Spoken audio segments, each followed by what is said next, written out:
मौत हो गई है, कई घायल। फिलहाल बहुत शुक्रिया जुड़ने के लिए और इन्फॉर्मेशन के लिए। चलिए बात करते हैं शेयर बाजार को लेकर।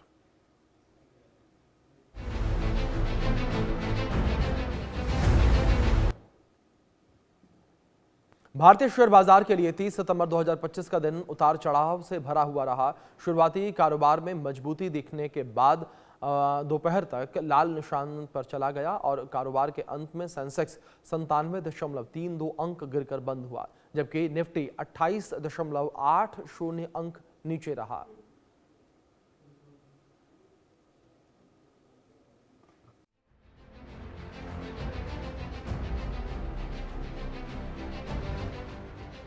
घरेलू शेयर बाजार के प्रमुख सूचकांक सेंसेक्स और निफ्टी में मंगलवार को शुरुआती कारोबार में तेजी दर्ज की गई, लेकिन एक बार फिर से बाजार इस तेजी को बनाए रखने में नाकाम रहा और पिछले 7 कारोबारी सत्र की गिरावट का सिलसिला मंगलवार को भी जारी रहा। कारोबार के अंत में सेंसेक्स 97.32 अंक यानी 0.12% गिरकर 80,267.62 पर बंद हुआ, जबकि निफ्टी 23.80 अंक यानी 0.10% गिरकर 24,611.10 पर बंद हुआ। सेंसेक्स की टॉप 30 कंपनियों में से 17 कंपनियों के शेयर्स में तेजी देखने को मिली, जबकि 13 कंपनी के शेयर्स गिरावट के साथ बंद हुए। सेंसेक्स के टॉप गेनर्स में UltraTech cement, Adani ports, Asian paints, Bajaj finance, Bharat electronics और टाटा मोटर्स के नाम शामिल हैं, जबकि सेंसेक्स के टॉप लूजर्स में Reliance industries, ITC, Larsen and Toubro, Bajaj Finserv और ट्रेंट के नाम शामिल हैं। सितंबर में अब तक विदेशी निवेशकों ने भारतीय शेयर बाजार से 32,900 करोड़ रुपए की निकासी की है। लगातार बिकवाली और किसी बड़े पॉजिटिव ट्रिगर की कमी ने बाजार पर दबाव बनाया है।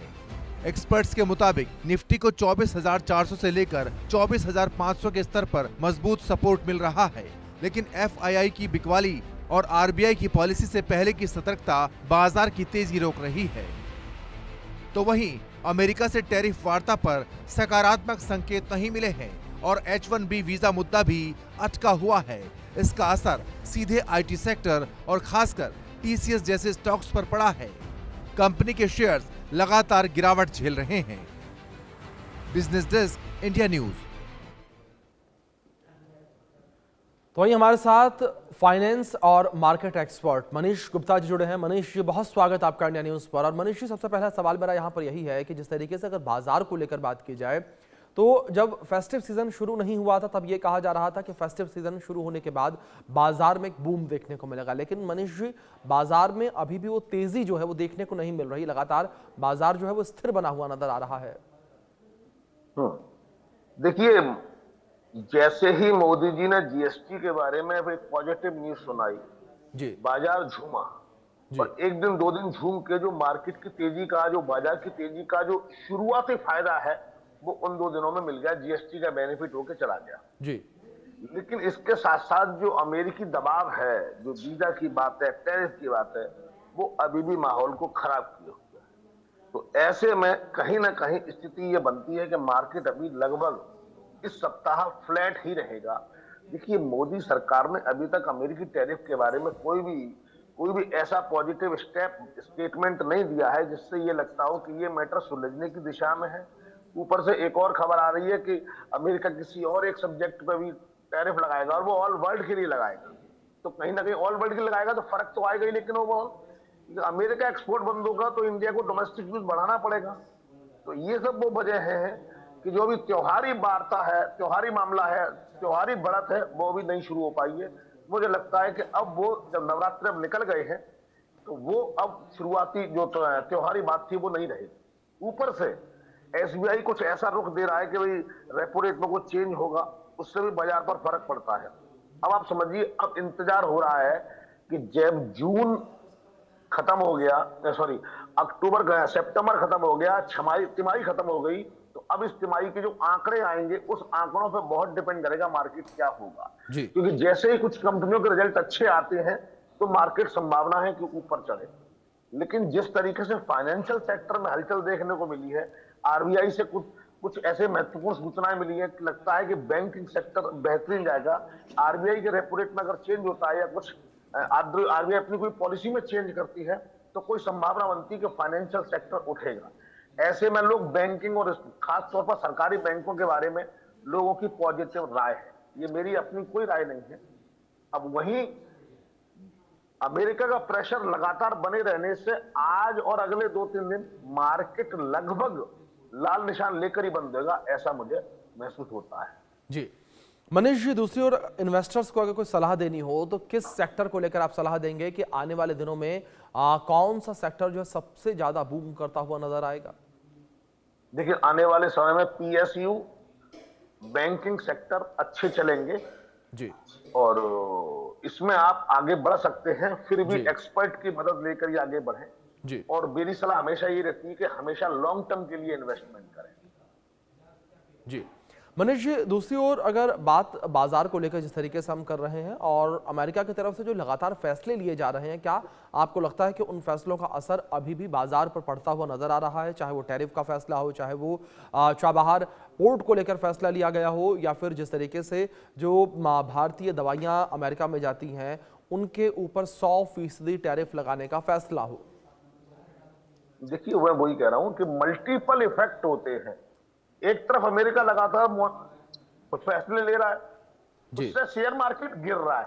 अब शेयर मार्केट गिरता है तो जो एफआईआईज हैं उन्हें लगता है कि यहां से निकलो थोड़े टाइम के लिए, है ना।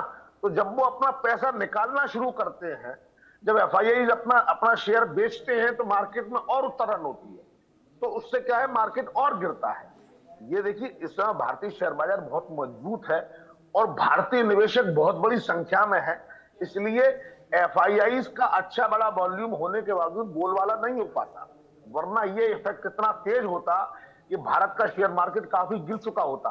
वो नहीं गिरा है, वो मजबूती है, शायद इसी का इंतजार ट्रंप महोदय कर रहे हैं और जो उनकी इच्छा पूरी नहीं हो पा रही, इसलिए बाजार गिर नहीं रहा है, थोड़ा थोड़ा गिर रहा है।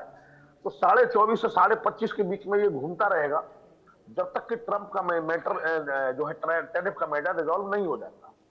थोड़ा समय लगेगा, लेकिन धीरे धीरे भारत स्टेबल हो जाएगा और उसके बाद मुझे लगता है दिवाली के आसपास तो मार्केट निश्चित रूप से ऊपर चलने लगेगा।